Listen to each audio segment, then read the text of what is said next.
नाज़रीन, मेरे साथ मौजूद हैं पाकिस्तानी दूल्हा और अफ़गानिस्तानी दुल्हन, जिन्होंने 40 साल कबल अपनी ज़िंदगी के नए सफ़र का आगाज़ किया। एक दिन वैसे इनका फ़ोन आया कि आई लाइक यू। सरप्राइज, मैं कंफ्यूज हो गई।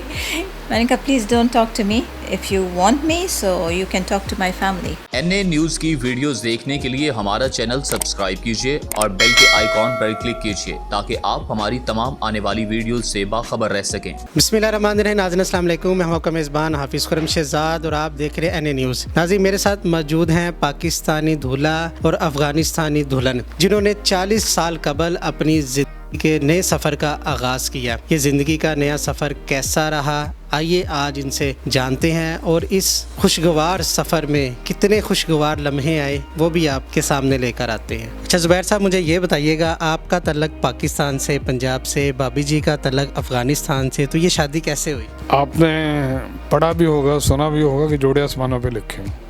मैंने कभी ज़िंदगी में नहीं सोचा था मैं पेशावर जाऊंगा। तो उस वक्त मैं काम कर रहा था इंटरकॉन्टिनेंटल लाहौर के लिए। तो मुझे ऑफ़र आई पेशावर से कि आप पेशावर आ जाएं और आपको हम इतने रेस देंगे। तो मैं पेशावर चला गया, वहाँ मेरी उनसे मुलाकात हुई, फिर हमने बाकायदा रिश्ता भेजा। पहली नज़र में दिल दे बैठे क्या? नहीं, मतलब एक ये था कि नमाज रोज़ा करती थी, एक लाइकिंग डेवलप हो गई, आप उसे जो भी नाम दे।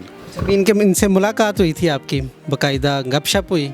ये हमारी खुलीग थी, काम करती थी हमारे साथ। तो भाभी जी, जब इनका रिश्ता आया तो आपने कैसे एक्सेप्ट कर लिया कि कुलीग थे इनकी जो थी, आप इनसे गुफ्तगू करती थी, आप इंस्पायर हो गई थी इनसे, क्या हुआ था? घर वालों ने कैसे एक्सेप्ट किया? नहीं, गुफ्तगू तो इतनी ख़ास नहीं थी हमारी, क्योंकि इनका डिपार्टमेंट अलग था, मेरा अलग था। मैं फ्रंट ऑफिस में होती थी और ये ऑब्वियसली F&B के थे। बस एक दिन वैसे इनका फ़ोन आया कि आई लाइक यू। सरप्राइज, मैं कंफ्यूज हो गई कि मैं क्या जवाब दूँ। मैंने कहा please don't talk to me, if you want me so you can talk to my family, my parents are there so you can talk to them. बस मैंने फ़ोन बंद कर दिया। अच्छा, आपने फ़ोन बंद कर दिया, गुस्से से फ़ोन बंद कर दिया कि आप मेरे वालिदैन से रब्ता करें? गुस्से से नहीं, गुस्सा नहीं, मुझे समझ नहीं आ रही थी, because all of a sudden एक बंदा आपको इस तरह कहते हैं कि आई लाइक यू। कभी सोचा भी नहीं था कि ऐसा होगा, क्योंकि इनका नाम ज़ुबैर, मेरा my elder brother which we have lost alive. So एकदम जब इनको किसी ने बुलाया for the first time when he entered the office, the front office, किसी ने कहा Zubair, so I was shocked, क्योंकि मेरे भाई का नाम ज़ुबैर। तो मैं एकदम ढूंढ रही थी कि ज़ुबैर कौन है, मैं देखूं कि कौन है ये। तो देखा तो ये निकल आए बीच में। ज़ुबैर साहब, आपकी तरफ से तो लव मैरिज हुई ना? भाभी साहब तो नहीं आपको करती थी, वो तो फर्स्ट टाइम ही आपने उन्हें? नहीं, लव मैरिज वो तो ना कोई डेटिंग, ना कोई बातचीत, ना कोई टेलीफोन तक गल छल, मतलब वो तो हमने रिश्ता भेजा और बस बात खत्म। पसंद तो आपने कर लिया, जो पसंद आ जाए तो उसमें वो बाहर मिलना, डेट वगैरह ज़रूरी तो नहीं? फिर भी होता है ना इंसान का, उसमें तो अगर आपकी लव मैरिज हो तो ये काम तो होते हैं फिर उसमें। लेकिन अच्छा, जब रिश्ता आया, पहली दफ़ा घर में आया, आपने फ़ोन तो बंद कर दिया गुस्से से कि घर वालों से रब्ता करें, लेकिन ये था कि घर वाले अगर ज़ुबैर साहब को एक्सेप्ट कर लेते हैं तो मुझे भी कबूल है? जी, ये था। हाँ जी, मैंने बस इनको कह दिया। पेरेंट्स, मम्मी से जाके बात की, बिकॉज मम्मी के साथ मेरी बिल्कुल फ्रेंड्स वाला रिश्ता था, हर बात मैं उनसे शेयर करती थी। सो उनको बताया, उनका बोल दो कि आ जाए, विल सी। फिर वो सारा फिर उनका काम था, फिर मैं बीच में से ख़त्म, मेरा रोल ख़त्म हो गया वहाँ पे। अच्छा, आपका शुरू से ये माइंड था कि पाकिस्तानी हो या अफ़गानिस्तानी हो, कोई भी हो, पर्शियन हो? या हमारी फैमिली में वो चीज़ नहीं है कि अपनी फैमिली हो, अपनी कास्ट वगैरह, इन चीज़ों का कोई पाबंदी नहीं है।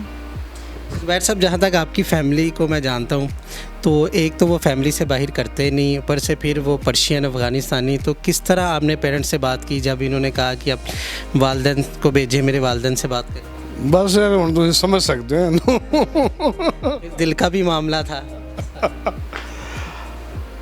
बहरहाल ये होना था, हो गया, लेकिन अगर आप फैमिली पे जाएँ तो फैमिली में तो कोई भी तैयार नहीं था, मेंटली इसके लिए कोई तैयार, मेरी फैमिली में कोई तैयार नहीं था। जब घर वाले तैयार नहीं थे तो किस तरह रिश्ता कौन लेके गया, कैसे ये सारे मामला थे? मैंने ज़िद की तो वो मान गए, और अदरवाइज़ और वो जितनी खुशी से शामिल होना चाहिए वो चीज़ें मेरे ख्याल लैक कर रहे हैं थोड़े। अच्छा, जब आपकी शादी हो गई, सारा अरेंजमेंट हो गया, तो फिर भाभी को कहाँ घुमाने लेकर गए थे खुशी में? अगले दिन हमारा वलीमा था, तो मेरे ख्याल अगले दिन से मेरी ड्यूटी शुरू हो गई थी, क्योंकि वलीमे को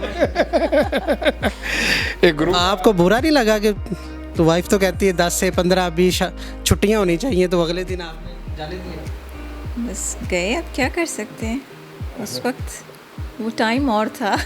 आजकल की लड़कियां बर्दाश्त नहीं करें। वो तो आपको पसंद करते थे ना, आपका तो रोब दबदबा होना चाहिए था ना उनके ऊपर। मेरी नेचर ऐसे नहीं है। अच्छा, पूरी दुनिया आपने घूमी है, आपने भी इनके साथ पूरी दुनिया घूमी है, तो कौन सा मुल्क आपको सबसे ज़्यादा पसंद है? अच्छा, ये बड़े मज़े की बात है, हम दोनों कभी एक जगह इकट्ठे नहीं गए। इकट्ठे नहीं गए सारी ज़िंदगी?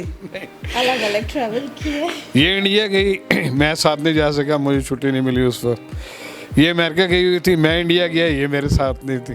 तो इस तरह बहुत से मुल्कों में, ये जिन मुल्कों में गई मैं नहीं गया उस वक्त उनके साथ नहीं था, ये जिन मुल्कों में मैं गया ये मेरे साथ नहीं थी। अलग अलग क्यों जाते थे, इसकी क्या वजह थी? उसकी वजह मसरूफियात ही थी, क्योंकि होटल में काम करते थे, तो अगर वहाँ से एनुअल लीव मिल जाती तो चले जाते थे, नहीं मिलती तो इकट्ठे नहीं जा सकते थे। अच्छा, वो जॉब के हवाले से ट्रैवलिंग होती थी भाभी, आपकी भी जॉब के हवाले से? नहीं कि बच्चों की स्टडी? मैं बच्चों के साथ फैमिली से मिलने जहाँ भी गई हूँ, जहाँ जहाँ फैमिली थी वहाँ बच्चों के साथ। इंडिया में भी फैमिली? जी, बहन उस वक्त पाकिस्तान का बॉर्डर बंद था, तो बहन वहाँ आती थी, मैं यहाँ से मिलने जाती थी। अच्छा, अफगानिस्तान से वो इंडिया आती थी, तो आप इंडिया, पाकिस्तान से इंडिया मिलते? हाँ जी, फिर मैं इंडिया मिलने जाती थी, क्योंकि यहाँ बॉर्डर्स बंद थे उस वक्त। अच्छा, अमेरिका भी आप गई हैं, तो ज़ुबैर साहब इकट्ठे नहीं गए अमेरिका?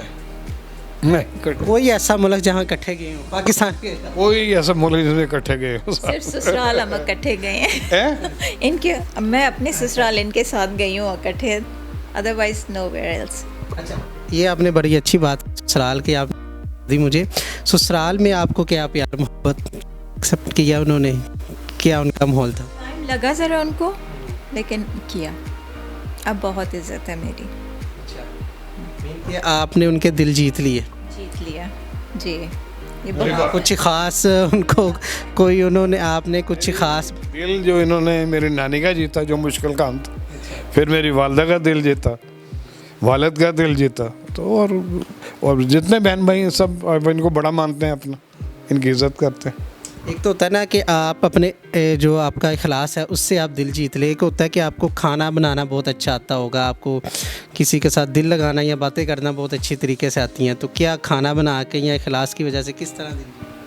वो डिफरेंट वजूहत में एक वजह वो भी है, लेकिन असल में इसका अपना करैक्टर है वो। ये नहीं कि वो मेरे माँ बाप हैं, जो भी मैंने आपको कहा, मेरे घर आप 2 बजे भी आए तो बड़ा ही मुंह पे स्माइल होगी और वेलकम किया जाएगा,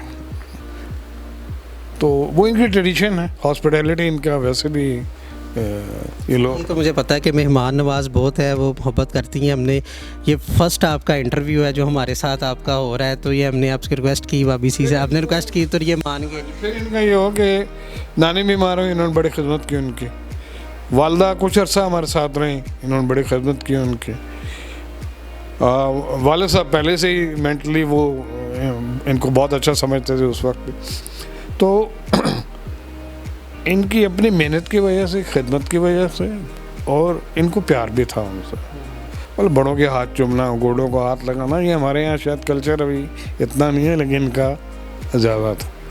अच्छा, पूरी दुनिया में आप इकट्ठे नहीं गए, अब किसी मुल्क में इकट्ठे जाना चाहें?